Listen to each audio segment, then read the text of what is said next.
Good morning. This is Jason Dean coming live at you again for another Film Fanatic show. It is Tuesday at 10 after 11. We had a pretty crazy snowstorm yesterday. I was really surprised.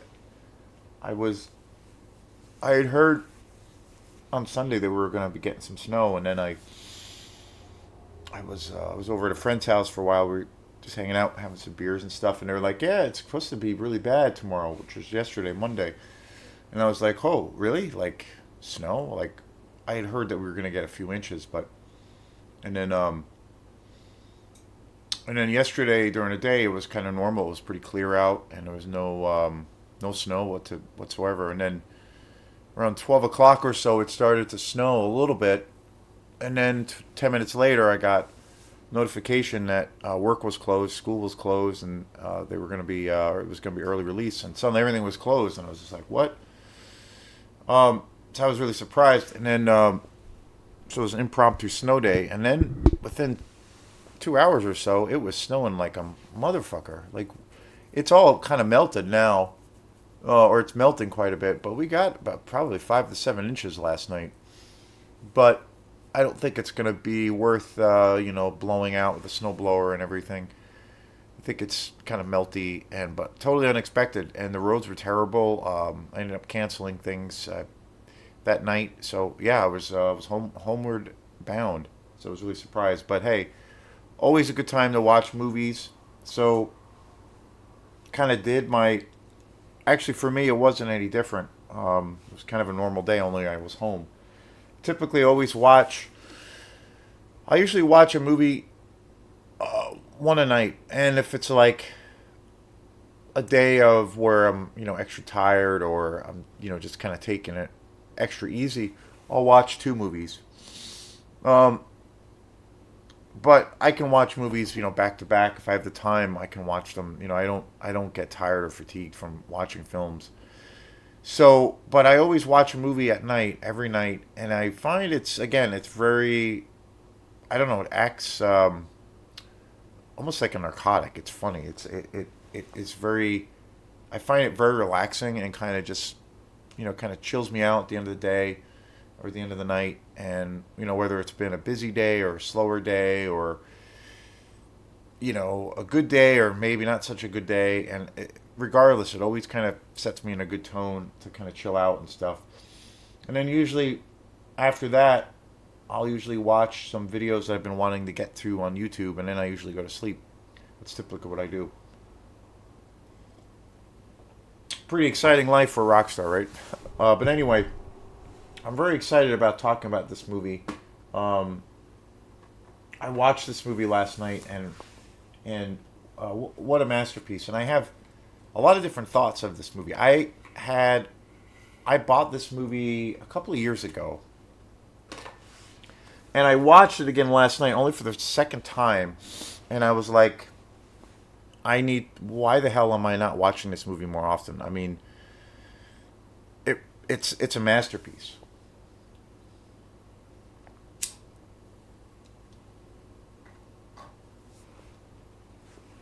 I bought it on a total whim, and I think I got it about. I think I've had it for a few years now. I watched it when I bought it, and I really liked it. But I watched it last night, and I was fucking blown away by this movie, and that is 1969's The House That Shrieked. This movie is a fucking masterpiece. That's the only way. It's the most articulate way that I can describe this movie. It's it's the thing that I forgot about this movie is from 1969, and just blown away by it. It's a Spanish film, and pardon my pronunciation, but it's a Spanish film. It came out in '69. It was directed by Chico Abanez Serenado, who I did not know really anything about this director. And apparently, I was watching some of the special features last night. There's some really great interviews on this disc, this Blu-ray collection. This was put out by Scream Factory, I believe. Scream Factory is a pretty giant label out there that puts out. They put out a lot of exploitation movies. They tend to probably put out more. Well, if it's the right way to describe it, but more like normal horror films, like conventional horror. More popular. Hollywood-based horror films that are really awesome. But I think they do show or do put out a lot of low budget exploitation movies and really rare movies like this. But they also do much more like well-known commercially popular horror films. They're not like I kind of consider them part of the boutique label kind of thing, which is in itself, which is kind of funny to say, but they, like Severin. I think like Severin and Arrow and Blue Underground and Mondo Macabre, especially like those labels are pretty much purely in the exploitation world. They pretty much focus on those kinds of films, and they don't really do like like what would be a good example? Like you're not going to get a 30th or 20th anniversary of Scream or the Scream franchise movies by them. Scream Factory does those kinds of films, which I love too. I love the first two Scream films, but those are much more like bigger budget Hollywood, a little more mainstream, and that's a slasher film as well, but much more mainstream, bigger, much bigger budget. But Scream Factory does those kinds of films, and they do these kinds of movies, these little underground, low budget kind of exploitation slasher movies.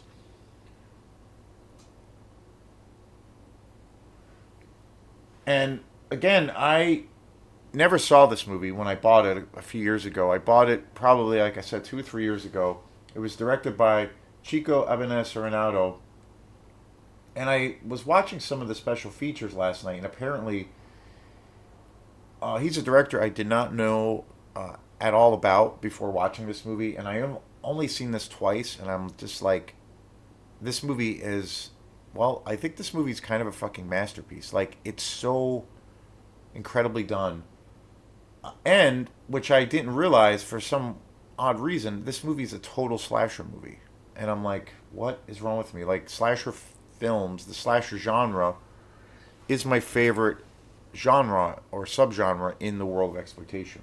And I've said that very a whole shit ton of times. Some of the movies that he's directed, Blame,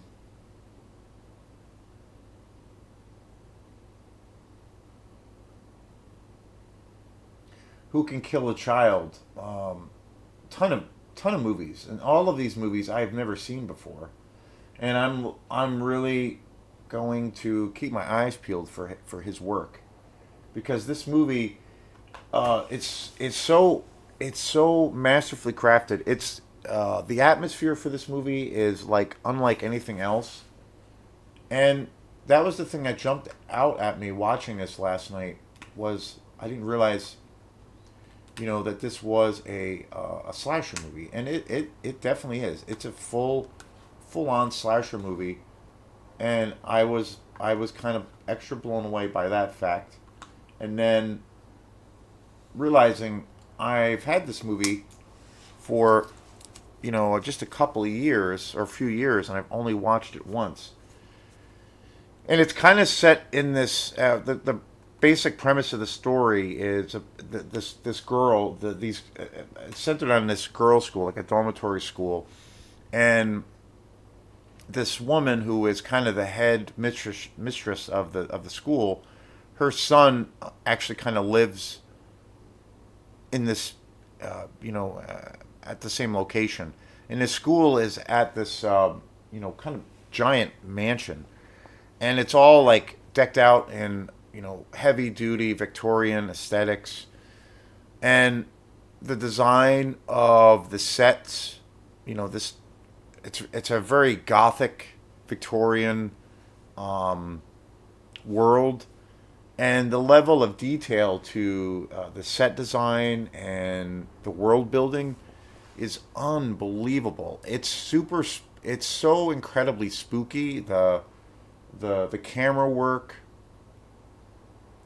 the use of shadows is a really big component to this film. It's it's um it's a little bit of a slow burn, which I think is so awesome. It's very atmospheric. I mean, one of the most atmospheric films I've seen recently, and yeah, and I put it up there as much as I love slasher films. For whatever reason, I didn't really think of this as a slasher movie, but watching it the second time, I'm like, this is without a doubt a slasher movie. Like, you know, but again, it's so highly stylized. The setting is so unique.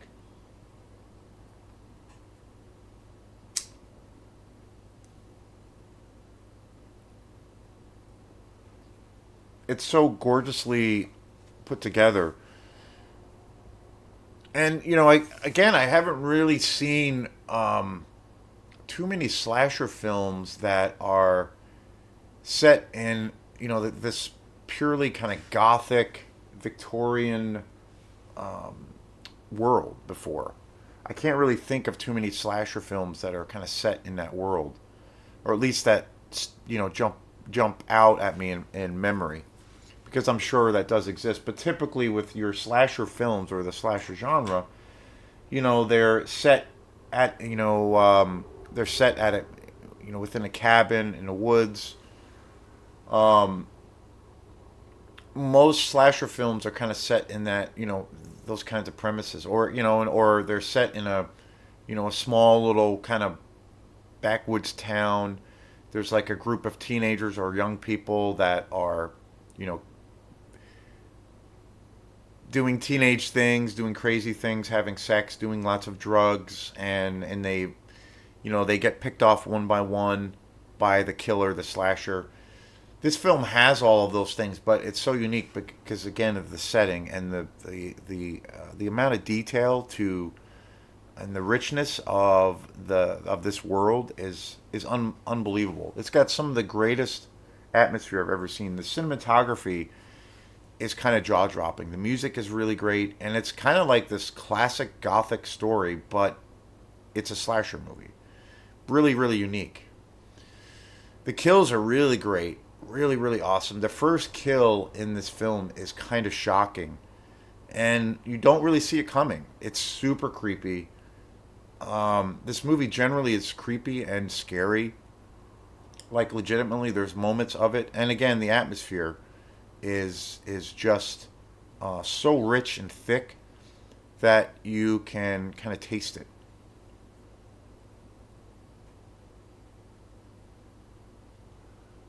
The ending, when you kind of,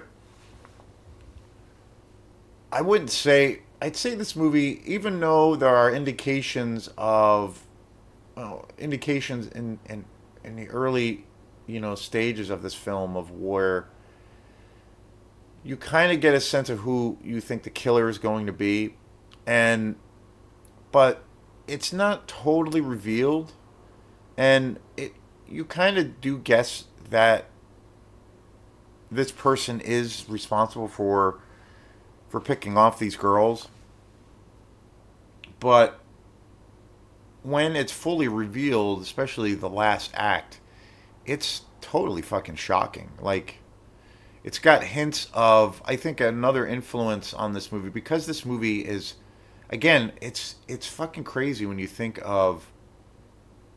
That's the thing that's probably the craziest aspect of this movie is, again, it's a slasher movie. It's totally a slasher movie, but a very unique slasher film.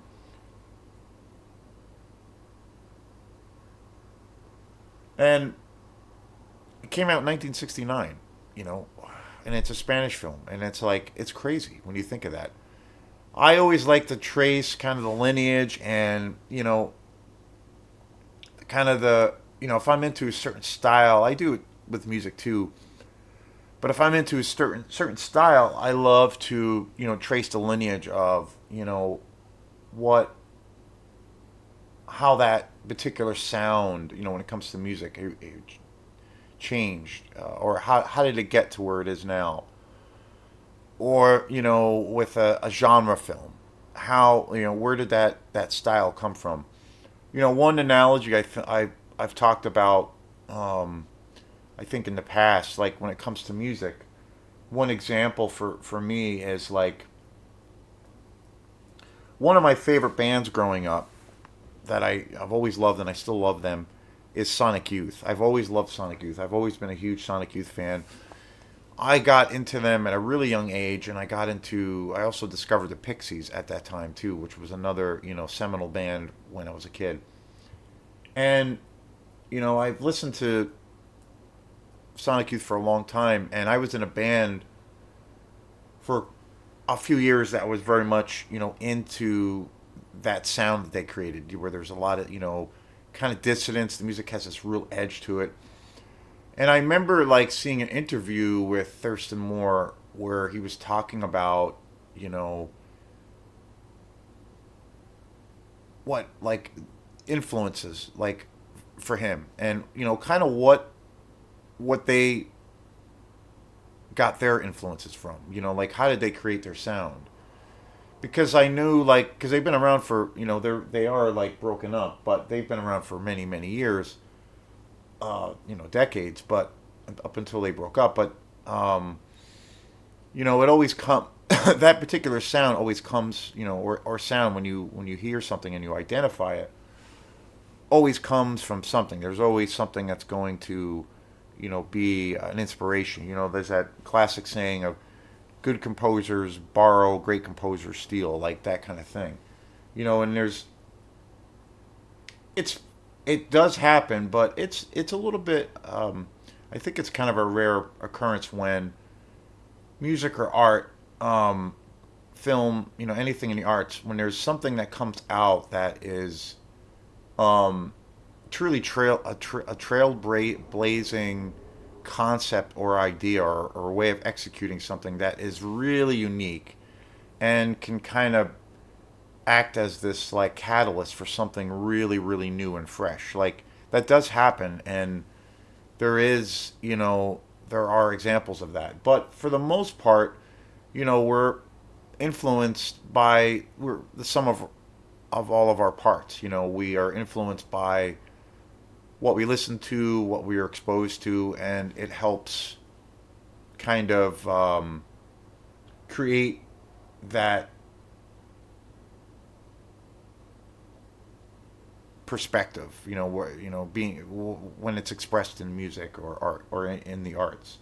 I remember seeing an interview with Thurston Moore, and he was talking about the bands that he was into, I remember him talking about bands like DNA and Lydia Lunch and Suicide, and I was like, wow, who is that? This was quite a few years ago, and then I started to check out all of those bands that he mentioned, and these were all bands that were happening, that were doing music, creating music in the '70s, and Sonic Youth came out after that, and they were really influenced by a lot of these groups. So I like took this deep dive and kind of traced it back further and further to where I kind of came on and discovered this whole new sound, from the past called the no wave sound, and where Lydia Lunch and Suicide and DNA, all of these groups came out of New York, and they were very experimental, very avant-garde rock music, and it was unlike anything else, and that's kind of where it came from, and it was really interesting, and I tend to do that with lineage of a sound or a movie or something that I really love, and I want to kind of pick the brain of that creator to see what influenced them, and then I can trace it back to where how this sound was, or how this film was created, or this genre became a genre. So very interesting. And with slasher movies, I've talked a lot about slasher films and kind of the historical perspective, if you will, for slasher films, and how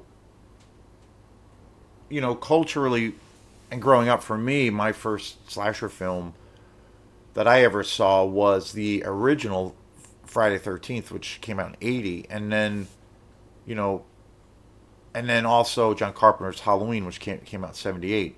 And finding out and realizing that, John Carpenter's film really was the biggest influence for Sean Cunningham's film Friday the 13th, which launched, the two both of those films launched two massive franchises. But that influenced this whole other genre. And once, Friday the 13th came out, and Halloween, and especially the original Friday the 13th, the slasher style or genre exploded. And after that period, you had thousands of slasher movies that came out in the late 70s or in the 80s especially. And so, but I know, like, I always knew that, well, there were movies that came before those two films that are iconic and they're masterpieces in the genre, and I love those movies to death. But I knew that there was, like, films that must have influenced John Carpenter and, say, films that influenced Sean Cunningham. And so that's how I discovered, Black Christmas, which was directed by Bob Clark, which is a Canadian slasher film, which came out in, like, I think 73.